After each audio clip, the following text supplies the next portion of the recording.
Joining us now live on the ground, we have Fox News correspondent Christina Coleman, who's been there all day. Christina. Hi, Alicia. Yeah, we're here in downtown LA near the Federal Building where over 1,000 rioters protested on Friday, according to DHS. And take a look at that. Just right there past over the intersection, you can see some of the flames and smokes.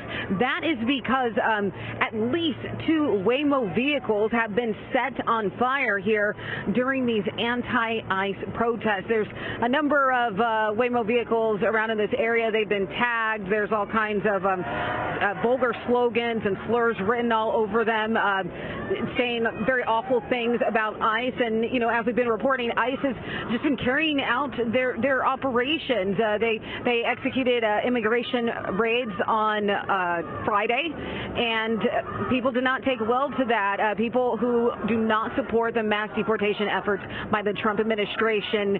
You had at least 1,000 protesters out there that night, and you had more protests Saturday, and here we are again today. This is the third day of rioting. Now, right now, you can see you got a lot of protesters. They're sitting here. They're blocking this intersection. They're shouting, "No more ICE, no more ICE." It's calm right now, but it has not always been that way. I mean, take a look at this other angle. You can see this line here. You have police that are here blocking off this road. I could tell you earlier, just several hours ago, things are really popping off here on the street just past where those officers are standing. You had some protesters who apparently had hurled some bottles, a couple of bottles at law enforcement, and so things got bad. I mean, people were chanting, they were shouting, they were yelling, they were tossing objects at them, and obviously law enforcement is not going to stand for that. They dispersed tear gas. There were some rubber bullets and flashbangs, things to just kind of disperse the crowd and keep them safe, or keep people around here safe. But again, you know, things slow down and then they pick back up again. This is a very, very fluid situation, and so you can see that right here. A very heavy police presence all over downtown LA. I'm going to get out of the way a little bit so my photographer can get more video there. You can see some of that smoke there from those Waymo cars that are on fire. Now, also in southeast LA County yesterday, there were protesters, rioters actually, who were throwing boulders and rocks at law enforcement officers. You can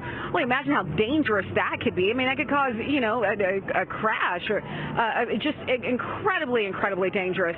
And again, it was another very intense night, and officers having, you know, to deploy, or law enforcement deploying tear gas and flashbangs to try and protect themselves and the property in this area. The White House press secretary released a statement on all of this, saying California's feckless Democrat leaders have completely abdicated their responsibility to protect their citizens.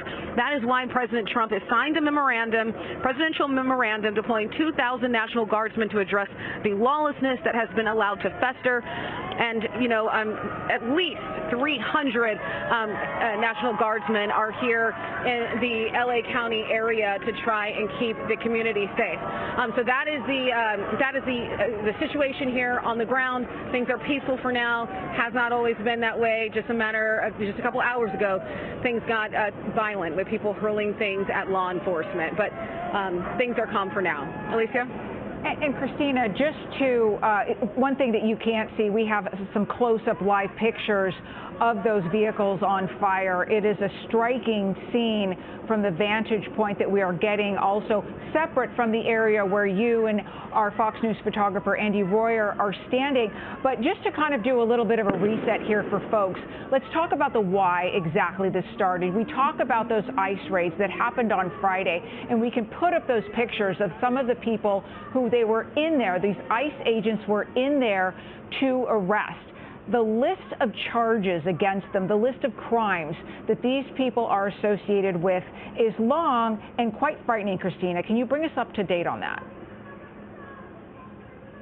Yeah, so those So the way that DHS described some of those people, there were at least 11 arrests made, 11 people that they were describing, and they described them as some of the worst criminal, illegal aliens. They're from all over the world. You had some from Peru, some from Ecuador, or one from Peru, one from Ecuador, one from Mexico, just various countries, and they had extensive criminal histories. And we're talking about very violent crimes. One was convicted of second-degree murder. There was another person, sexual battery, and another person, child abuse. I mean, these are serious offenses.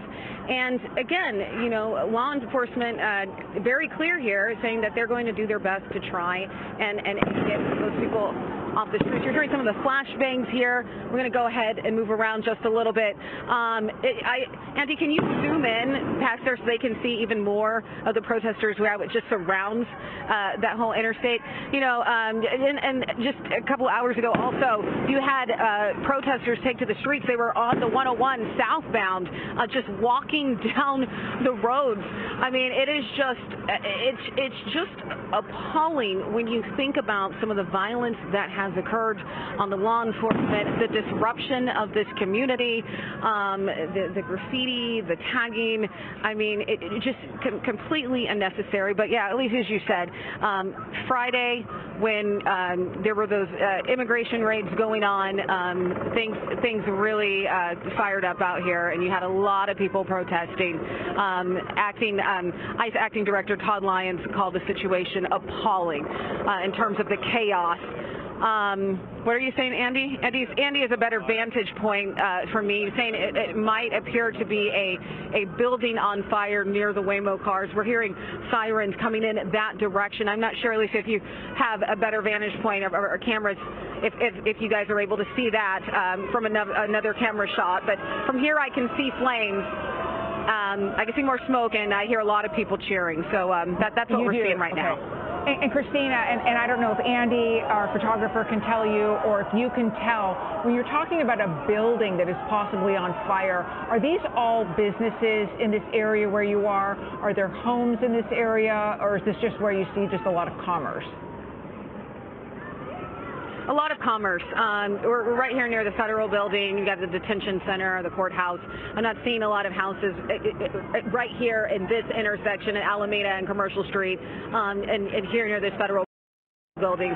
Just a lot of businesses. You got a huge public parking site, but again, a lot of this area has been closed off since earlier today, because the word got out that there were going to be protests here. And these people, they're not only calling for ICE to stop their immigration efforts, they're also calling for the National Guard to leave. They want them gone. And the National Guard, they have their tactical vehicles, their military vehicles out in front of the federal building to protect that property. They create a line. They're all together trying to do whatever they can. Again, President Donald Trump said he's deploying 2,000 National Guardsmen to the LA area, and at least 300 of them are here on the ground in various parts of the greater LA area right now. So just an ongoing effort to try and keep things as safe as possible. You can see it's clearly a challenging effort, Alicia. Okay, Christina, and before I let you go, just one more question. Do you know if the city has established a curfew for this evening? I am unaware of one right now, but I wouldn't be shocked if a curfew is issued, considering how much has taken place. But we will definitely continue to monitor that and report it if a curfew does occur. There's helicopters and whatnot flying all around. That's what I was looking up there. But yeah, I mean, again, just very fluid situation, and wouldn't shock me if a curfew was issued. Got it. Okay, makes sense. Christina Coleman, thank you so much, and thanks to Andy Roy, your photographer. Appreciate it.